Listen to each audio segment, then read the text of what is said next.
1017 FM and 710 Keel. Robert J. Wright and Aaron McCarty. All guests on Keel heard via the Jack Spring Electric Keel Newsmaker hotline. Shreveport City Councilwoman LeVette Fuller is here. Miss LeVette, you put a video up on Facebook last night. You covered a lot of ground. Where would you like to start with that? With the smoking ban? Okay, smoking ban. Going to get delayed today, I'm being told. Is that accurate? I hadn't heard that. Really? You're adding casinos to the bars. Is that the what you hope will happen today? That's the amendment. That's what I'm hoping will happen today. I don't know why we would delay it. Have you polled Have you polled the fellow members? Yeah, I've told yeah.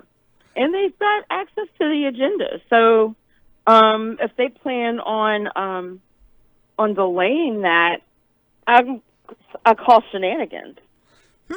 Okay. Casinos have a powerful lobby, as you well know, and may need more time to move to this. Is that something you're hearing? It has a 60-day effective date. It has a 60-day effective date on it. Okay. You've been working on this. This was proposed probably a year ago, maybe. I'm not sure. Actually, it was never officially proposed on the record. Right. You're right. So, you're right. But, You've been working on it. Where we are now, and what the political will is that if we're going to do this at all, it needs to be comprehensive.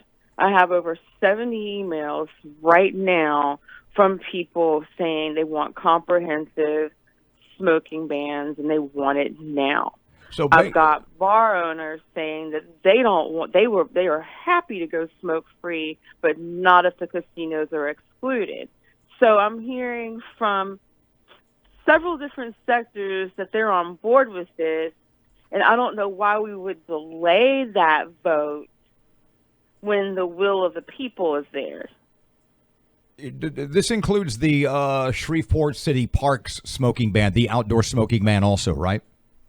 I guess. LeVette, wait, I guess. I mean, it's listen, that's kind of important. The original legislation. Okay, first of all, you're talking about a smoking ban outside, where there's already signs at most of our parks that say no smoking in the park. Yeah, they say no alcohol, no smoking already. My issue with the casino deal is that you have casinos on, a block away that would not be included. So you would put the Shreveport casinos at a distinct disadvantage, and some say maybe an advantage. Maybe more people will go to their casinos because it is non-smoking. Is that a concern? Have you talked to folks in Bossier about doing something similar? Listen, over a year ago, when we first discussed this, we did talk to Bossier about it. There was some interest in it. I think that us doing it and putting a 60-day effective date gives them time to make their considerations. I think that they may see, just like we do, that while we have so many health issues that are new issues as far as lung inflammation with COVID-19, that clean air is something that everyone deserves to have, the employees as well as the guests. And I think that the effective date that we put on this, if we pass this today, still gives Bossier a lot of time to decide what they want to do. But yeah, I think that there's a huge chance that people who don't go out are going to want to go out now. I think a lot of people are longing to get out of their houses. Earlier this hour, we had former Shreveport Police Detective Rod Demery on. Don't know if you listened to that or not. But basically what I heard some of it. Correct me if I misunderstood, but it seems to me that basically what Mr. Rod says is that the problem with American police departments is not about race. It's about police groupthink and police culture. What do you think about that? Absolutely. And the thing is, I don't believe that the issue is individual police officers. Your best police officers are going to adhere to their training. They're going to use common sense, and they're going to follow their orders. And the thing is, they're only as good as the training and leadership that's available. The group think is absolutely going to take over. We have the video you've seen, obviously, that KSLA has released of the arrest of Tommy McLaughlin, who eventually died in police custody. Those officers, as you said in your video last night, are on a paid vacation. That's a quote. Is that one of the problems? No, that was a quote, but that wasn't about my issue there is they're on leave now, but what happened was in April. Mm-hmm. They just went on leave yesterday after the video came out. In other words, your problem is why did it take so long for this to come to light and or start an investigation internally? That sounds about right. Yeah. The mayor was notified of this by the chief, we are told, and the Times is reporting that. But that apparently the lines of communication didn't get to you. Do you expect to hear of things like this because it's going to impact your community? I can imagine that there would be a delay from the administration to the council on things, and the news isn't going to be great. But I think that this is a really long delay. I think that we should have probably been told something before the end of April, since this happened at the beginning of April. And that does concern me. I think that there have been policies in the past where the mayor must let the council know what's going on when serious issues like this happen. And, it's a concern to me that we didn't know that. But I also feel like the political will has to be with the majority of the council to expect that and to suggest it strongly. I think on your video last evening you used the term in reference to the SPD, reform or defund.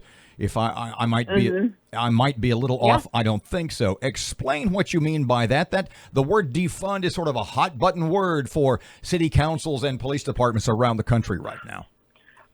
So I think I heard you all mention unions when you were talking to Mr. Demery.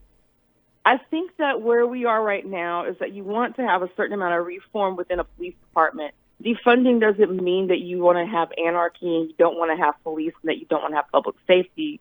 The issue is, as long as it's called a police department, you have to adhere to the state guidelines and laws about how you operate a police department. And if you want to have complete change, the best way to get there might be to restructure and not be called a police department at all.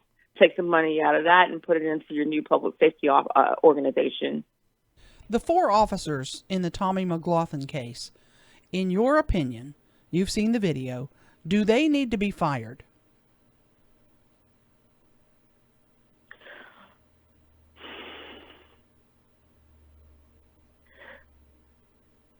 I think that they should be fired.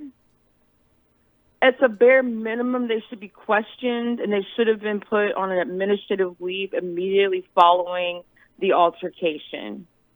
I watched that video yesterday at my dad's house with my dad, and his response was... He's a retired police officer, by the way. My dad retired lieutenant, and he said, "You don't do that. You don't fight with an assailant like that. You take control of the situation, or you give it up." Was Tommy McLaughlin murdered? Was Tommy McLaughlin murdered? It should not have taken 4 of them that much punching and beating and tasing to get control of the situation. Was Tommy murdered? They tased him 10 times at probably a 50,000 voltage. That's more voltage than the electric chair. Was he murdered? I'm answering your question the way I'm answering your question, Aaron. You paint your own picture. I'm just going to give you the paint. Okay, I asked you, should they be fired? You said yes. Should they be charged? Should they face charges? At the bare minimum, the public is owed an apology for it taking everything that's going on for this to get a proper investigation. Shreveport Councilwoman LeVette Fuller, thanks for your time. Thanks.